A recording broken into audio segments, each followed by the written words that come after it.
Good morning class 9th, welcome back to your YouTube channel. So हम कौन सा chapter शुरू कर चुके हैं अपने बायो का?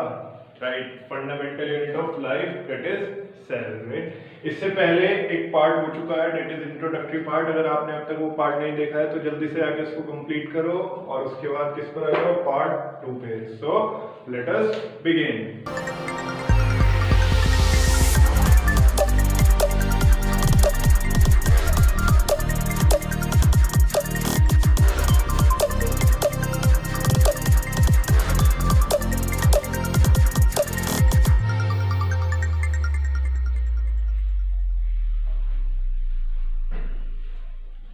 देखो, इंट्रोडक्टरी पार्ट के अंदर हमने डिस्कस किया था कि सेल की डिस्कवरी कैसे हुई थी, सेल के बारे में किसने सेल टर्म दी थी, ठीक है, रॉबर्ट हुक ने दी थी, कैसे दी थी, क्या वो एक्सपेरिमेंट कर रहे थे, क्या उन्होंने नोटिस किया था, ये सब चीजें हम डिस्कस कर चुके हैं। फिर क्या क्या पॉइंट्स आए सेल के बारे में निकल के, वो सब हमने इससे पहली वीडियो में डिस्कस किया था। इसके बाद एक जो इम्पोर्टेंट क्वेश्चन आता है, जो पेपर में भी पूछा जाता है, वो आता है डिफाइन सेल थ्योरी या right a short note on sale theory. Right, तो आपको क्या लिखना है अगर इस तरह का क्वेश्चन आता है कि सेल थ्योरी क्या है? सबसे पहले तो आपको ये लिखना है कि सेल थ्योरी दी किसने थी। तो आपको ध्यान रखना है कि cell theory was given by two biologist, that is Schleiden and Schwann. ठीक है, ये दोनों साइंटिस्ट के नाम हमने पिछली वीडियो में भी डिस्कस किए थे। क्या क्या नाम था? स्क्लेडन और स्केवन। तो इस थ्योरी के अकॉर्डिंग 3 पॉइंट्स हैं जो मेन हैं, जो आपको याद रखने हैं, जो आपको पेपर में लिख के लाने हैं, जिसकी वजह से आपको मार्क्स मिलेंगे। राइट, सो पहला point according to this theory, पहला पॉइंट क्या है? All plants and animals are composed of cells. जितने भी प्लांट्स, जितने भी एनिमल्स, कोई भी प्लांट, कोई भी एनिमल, सब किससे मिलके बना हुआ है? सेल से मिलके बना हुआ है। That means cell is the basic unit, fundamental unit of life. और इसी से मेरा सेकंड पॉइंट निकलता है क्या? Cell is the basic unit of life. तो देखो, पहला पॉइंट बहुत सिंपल सी थ्योरी है, तीनों पॉइंट बहुत इजी हैं, याद करना बहुत आसान है। क्या है? All plants and animals are composed of cells. जितने भी प्लांट्स और जितने भी एनिमल्स बने हुए हैं वो किससे बने हुए हैं? सेल से। ठीक है, सेल क्या है? बेसिक यूनिट है लाइफ की। तीसरा point, all cells arise from pre existing cell. ये पॉइंट मैंने पिछली वीडियो में बहुत अच्छे से एक्सप्लेन किया है कि जितने भी सेल्स हैं वो प्री एग्जिस्टिंग सेल्स से डेवलप होते हैं। जैसे कि हम लोग, हमारी बॉडी भी सेल से बनी हुई है। तो हमारी बॉडी किससे बनी है? हमारे पेरेंट्स से, जो कि पहले से सेल्स थे, उन्हीं से ही नए सेल्स बने हैं। ठीक है ना? तो all the cells arise from pre existing cells. जितने भी सेल्स हैं वो कहीं ना कहीं प्री एग्जिस्टिंग सेल्स से डेवलप हुए हैं। पुराने टाइम में जाते जाते कहीं ना कहीं सारे के सारे सेल्स प्री एग्जिस्टिंग सेल्स से ही आपको डेवलप हुए हुए मिलेंगे। ठीक है, इसको और डिटेल में पढ़ेंगे इस पॉइंट को 10th क्लास के अंदर इवोल्यूशन वाले चैप्टर में। ठीक है, क्लियर है? चलो, उसके लिए 10th में आना पड़ेगा, उसके लिए ये सब पढ़ना पड़ेगा, आपको पास करनी पड़ेगी 9th पहले तो। चलो पढ़ लेते हैं। इसके बाद हम इस चैप्टर में क्या देखने वाले हैं? इसके बाद हम देखने वाले हैं कि सेल जो हमारी बेसिक यूनिट है लाइफ की, चाहे वो प्लांट्स हो चाहे वो एनिमल्स हो, उस सेल के अंदर क्या है। हमने पढ़ा था कि इलेक्ट्रॉन माइक्रोस्कोप की डिस्कवरी हो चुकी थी 1940 के अराउंड। ठीक है, तो अब इलेक्ट्रॉन माइक्रोस्कोप आ चुका है। इलेक्ट्रॉन माइक्रोस्कोप से बहुत बहुत ज्यादा छोटी चीज को भी मैं बड़ा करके देख सकता हूँ, है ना? तो सेल जो कि अपने आप में एक बहुत छोटी चीज है, मैं उसको भी बहुत जूम इन करके देख सकता हूँ, जिसकी वजह से मुझे सेल के अंदर का स्ट्रक्चर भी दिखाई देता है। सेल कैसा दिखता है, सेल की शेप कैसी है, सेल के अंदर क्या क्या चीजें हैं, वो सब चीजें मैं देख पाता हूँ। ठीक है, और वही सब चीजें हमें इसके अंदर पढ़ना है कि सेल का स्ट्रक्चर कैसा है, सेल के अंदर क्या क्या चीजें हैं, कौन सा सेल कैसे फंक्शन। अच्छा देखो, हमारी बॉडी है, हमारी बॉडी में एक टाइप का सेल होगा या कई टाइप के सेल होंगे? सोच के देखो जल्दी से। ऑब्वियस सी बात है, कई टाइप के सेल होंगे, क्योंकि हमारी बॉडी के फंक्शंस अलग अलग हैं। फंक्शंस अलग अलग इन द सेंस, सोचने के लिए, थिंकिंग के लिए अलग सेल्स हैं। ठीक है, मैं अपने हाथ को मूव कर पा रहा हूँ, मूवमेंट के लिए अलग सेल्स हैं। राइट, तो मूवमेंट वाले काम के लिए, मूवमेंट वाले फंक्शन के लिए अलग सेल्स, सोचने के लिए अलग सेल। ठीक है, तो इसका मतलब ये हमारी बॉडी के अंदर डिफरेंट टाइप्स ऑफ सेल्स हैं। क्या है? डिफरेंट टाइप्स ऑफ सेल्स हैं जिनका डिफरेंट फंक्शन है, हैविंग डिफरेंट फंक्शन रहने वाला है, राइट। अब अगर इनका डिफरेंट फंक्शन है तो क्या इनकी शेप सेम होगी? जरूरी है शेप सेम होगी? नहीं, इनका शेप भी डिफरेंट होगा और इनका साइज भी डिफरेंट होगा। Different shape and different size,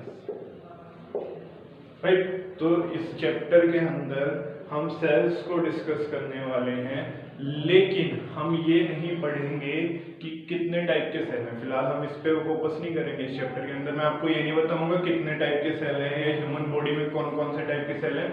हम पढ़ेंगे कि सेल के अंदर, चाहे वो कोई से भी टाइप का सेल हो, उस सेल के अंदर मेन चीजें क्या हैं जो सारे सेल्स के अंदर होती हैं, जो सारे सेल्स के अंदर होती है। मैं कह रहा हूं कि मूवमेंट के लिए अलग सेल है, सोचने के लिए अलग सेल है, लेकिन उन सारे टाइप के सेल्स में कुछ चीजें ऐसी हैं जो कि कॉमन होती हैं और उन कॉमन चीजों को हमें पढ़ना है, ठीक है। तो वो कॉमन चीजें जो मैं आपको बताने जा रहा हूं, जो हर टाइप के सेल के अंदर होती हैं, वो क्या क्या हैं जो हमें पढ़नी है वन बाय वन डिटेल में। पहली चीज प्लाज्मा मेम्ब्रेन, जिसको सेल मेम्ब्रेन भी बोला जाता है। प्लाज्मा मेम्ब्रेन जिसको सेल मेम्ब्रेन भी बोलते हैं, ये भी आपको हर टाइप के सेल में देखने को मिलेगी। हमारी बॉडी में डिफरेंट टाइप के सेल हैं, उन सब आपको क्या देखने को मिलेगी? प्लाज्मा मेम्ब्रेन, ठीक है। ये क्या होता है इसके बारे में पढ़ेंगे, डिस्कस करेंगे डिटेल में। इसके बाद एक फ्लूइड होता है जिसको बोलते हैं साइटोप्लाज्म। वो क्या कहलाता है? साइटोप्लाज्म, ठीक है। ये क्या है इसको भी डिस्कस करेंगे डिटेल में। एक और चीज जो कि सेंटर ऑफ द सेल होता है उसको क्या बोलते हैं? न्यूक्लियस। न्यूक्लियस को कहीं ना कहीं डायरेक्टर ऑफ द सेल भी बोला जाता है, ब्रेन ऑफ द सेल भी बोला जाता है। जैसे कि हमारी बॉडी में सोचने समझने का सब काम, मैं मूवमेंट कर पा रहा हूँ, मैं बोल पा रहा हूँ, मैं अपनी पोजीशन को चेंज कर पा रहा हूँ, किस वजह से? क्योंकि ब्रेन क्या दे रहा है? ऑर्डर दे रहा है, फंक्शन कर रहा है, ठीक है ना। ऐसे ही सेल भी जो काम कर पाता है, जितनी भी चीजें वो कर पाता है, वो किसकी हेल्प से कर पाता है? न्यूक्लियस की हेल्प से। किसकी हेल्प से? न्यूक्लियस। यानी कि nucleus is the director of the cell, nucleus is the controlling centre of the cell. Nucleus ही कंट्रोलिंग सेंटर है सेल का, ठीक है। न्यूक्लियस के ऊपर एक बहुत बड़ा सा लेक्चर करने वाला हूं मैं, इसको डिटेल में पढ़ेंगे कि न्यूक्लियस क्या है, कैसे काम करता है और न्यूक्लियस का मेन रोल क्या है, राइट। इसके अलावा सेल के अंदर क्या होती है? Cell organelles. क्या होती हैं? Cell organelles. कई सारे सेल के अंदर भी कई सारे स्ट्रक्चर होते हैं जिनको बोलते हैं क्या? सेल ऑर्गेनेलीज, जिनका अपना अपना काम होता है। देखो अभी थोड़ा मुश्किल लग रहा होगा, इसको समझने की कोशिश करते हैं। अब से जब भी मैं आपको सेल समझाने की कोशिश करूंगा, जब भी मैं आपके सामने सेल वर्ड बोलूंगा, तो आपके माइंड में एकदम से स्ट्राइक करना चाहिए आपका रूम। जिस भी रूम में आप इस टाइम हैं, आपका रूम जो है वो आपके लिए फिलहाल क्या है? सेल है, ठीक है। उसको क्या मान के चल रहे हैं? सेल। जिस भी रूम में आप इस टाइम बैठे हैं वो क्या है? आपका सेल। और उस रूम की जो दीवारें हैं, उस रूम की जो वॉल्स हैं, जो कि सेपरेट कर रही हैं रूम के कंटेंट्स को और बाहर के कंटेंट्स को, ठीक है भाई। अगर ये चारों दीवारें ना हो रूम की, तो क्या उसको रूम बोलेंगे? नहीं बोलेंगे, ठीक है ना। तो ये जो दीवारें हैं, ये जो वॉल्स हैं, ये जो सेपरेट कर रही हैं उस रूम के कंटेंट को और बाहर के कंटेंट्स को, उन वॉल्स को, उसको क्या बोलेंगे? प्लाज्मा मेम्ब्रेन या फिर सेल मेम्ब्रेन।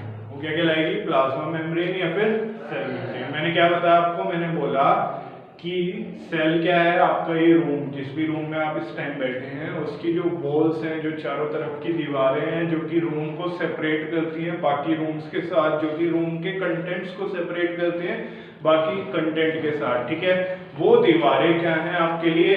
प्लाज्मा मेम्ब्रेन, जिसका दूसरा नाम क्या है? Cell membrane, right. इसके बाद आपको क्या इमेजिन करना है, ये सारी चीजें आपको इमेजिन करनी है, इससे चैप्टर बहुत ज्यादा आसान हो जाएगा। ठीक है, आगे का सारा चैप्टर इमेजिनेशन के बेस पे करेंगे। अब तक हमने क्या इमेजिन किया है कि ये रूम जो हमारा है ये क्या है, सेल है, और इसकी दीवारें क्या है, प्लाज्मा मेम्ब्रेन यानी कि सेल मेम्ब्रेन है। ठीक है, दूसरी चीज हमें क्या इमेजिन करनी है कि ये जो रूम के अंदर फैन है, ये जो लाइट है, ठीक है, ये जो बोर्ड है, ये मार्कर है, ये सब चीजें ये इस रूम को फंक्शनेबल बनाती हैं।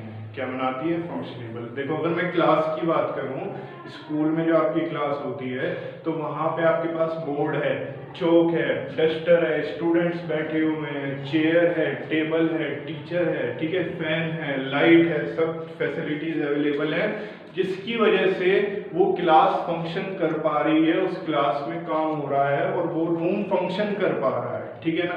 तो अगर कोई चीज खराब हो जाए, मान लो गर्मियां हो रही है बहुत और फैन खराब हो जाए, तो क्या वहां हम इजीली काम कर पाएंगे? क्या वो रूम उतना ही फंक्शनेबल होगा जितना पहले था? नहीं, वहां पे डिस्कम्फर्ट आ जाएगा। ठीक है ना। तो बेसिकली मैं आपसे क्या कहना चाह रहा हूँ, मैं ये कहना चाह रहा हूँ, ये जो रूम है आपका, इसके अंदर जितनी भी चीजें हैं, ट्यूबलाइट, फैन, जिसकी वजह से ये रूम फंक्शन कर रहा है, जिसकी वजह से इस रूम में काम हो पा रहा है इजीली, वो सारी चीजें आपकी क्या है, सेल ऑर्गेनेलीज। वो क्या है आपकी सेल ऑर्गेनेलीज। तो आई होप आपको समझ आ रहा होगा क्या क्या चीज इमेजिन कर ली है। ये रूम सेल है एक बड़ा सा, इस रूम की वॉल्स क्या है, प्लाज्मा मेम्ब्रेन, जो इसको सेपरेट करती है बाकी रूम्स के साथ, बाकी चीजों के साथ। ठीक है, इसके अलावा इस रूम के अंदर जो भी चीजें हैं जिसकी वजह से ये रूम फंक्शन कर पा रहा है, फैन है, लाइट है, ये जो जरूरी चीजें हैं ये क्या है, सेल ऑर्गेनेलीज। ऐसे ही जैसे इस रूम के अंदर लाइट, फैन वगैरह जरूरी हैं, ऐसे ही सेल के अंदर भी बहुत सारी चीजें होती हैं, जैसे कि माइटोकॉन्ड्रिया, प्लास्टिड, वैक्यूल्स, लाइसोसोम्स, ये सब हम पढ़ेंगे, जो अपना अपना काम करते रहते हैं और उनकी वजह से सेल अपना फंक्शन कर पाता है। ठीक है, तो ये बहुत सारी सेल ऑर्गेनेलीज हैं जो हमें डिटेल में पढ़नी है। क्लियर है सेल ऑर्गेनेलीज यहाँ तक। इसके बाद आपको क्या पढ़ना है कि एक और चीज है सेंटर में, जिसको क्या बोल रहे हैं, न्यूक्लियस। इसको क्या बोला, nucleus. Now nucleus is the controlling centre of the cell.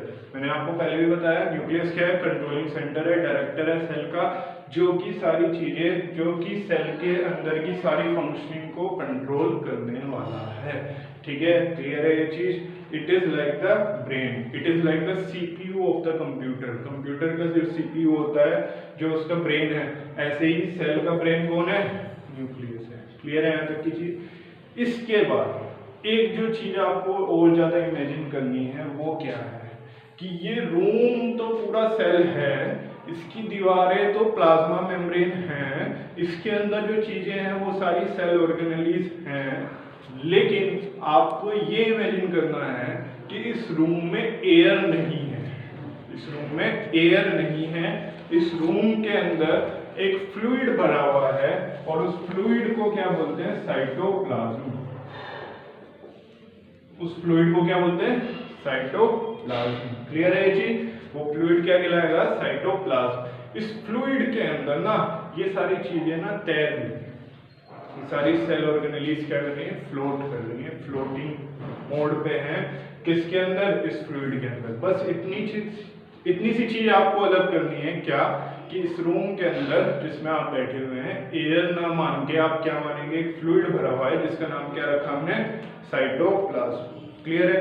तो ये मैंने आपको आगे वाले चैप्टर में हम क्या पढ़ने वाले हैं, इस चैप्टर के अंदर वो सब कुछ डिस्कस किया है। हम प्लाज्मा मेम्ब्रेन पढ़ेंगे डिटेल में क्या होता है, उसके बाद साइटोप्लाज्म पढ़ेंगे क्या होता है, न्यूक्लियस के ऊपर एक लेक्चर होगा बढ़िया सा, सेल ऑर्गेनेलीज क्या काम करती हैं, कौन से टाइप की हैं, क्या क्या नाम है उनका, क्या क्या फंक्शन है, कहाँ कहाँ वो लोकेट होती हैं, वो सब हम पढ़ने वाले हैं। क्लियर है ये चीज। तो हमें जब भी हम आगे का लेक्चर सुनेंगे तो हमारे दिमाग में क्या होना चाहिए कि ये बड़ा सा रूम हमारा क्या है, सेल है, और इस सेल की, इस रूम की जो दीवारें हैं वो उसकी प्लाज्मा मेम्ब्रेन है, जो कि उसके कंटेंट को अलग करती हैं बाकी रूम्स के कंटेंट के साथ। रूम के अंदर जितनी भी चीजें हैं जो कि उस रूम को फंक्शनेबल बनाती हैं वो सारी सेल ऑर्गेनेलीज हैं, जिनका अपना अपना फंक्शन है। ट्यूबलाइट का अपना फंक्शन है, फैन का अपना फंक्शन है, हर एक फंक्शन की हमें जरूरत है। इसी वजह से रूम प्रॉपर तरीके से काम कर पाएगा। इसी वजह से सारी सेल ऑर्गेनेलीज अगर काम कर रही हैं तभी सेल प्रॉपर तरीके से काम कर पाएगा, राइट। उसके बाद कंट्रोलिंग सेंटर जो हमारा ब्रेन है वो क्या है, ऐसे ही सेल का कंट्रोलिंग सेंटर क्या है, न्यूक्लियस है। तीसरी चीज आपको क्या इमेजिन करनी है कि इस पूरे रूम में एयर नाम की क्या है, फ्लूइड है, जिसको क्या बोलते हैं, साइटोप्लाज्म। और इस साइटोप्लाज्म फ्लूइड के अंदर सारी की सारी सेल ऑर्गेनेलीज फ्लोट कर रही है, राइट। तो ये कुछ बेसिक्स थे जो आपको ध्यान रखने हैं, आगे चैप्टर में आपकी हेल्प करने वाले हैं, राइट। तो आई होप आपको वीडियो पसंद आई होगी। लाइक करो इसको, फ्रेंड्स के साथ शेयर करो, चैनल पर पहली बार आए हो तो जल्दी से आगे सब्सक्राइब करो। Thank you guys, have a nice day.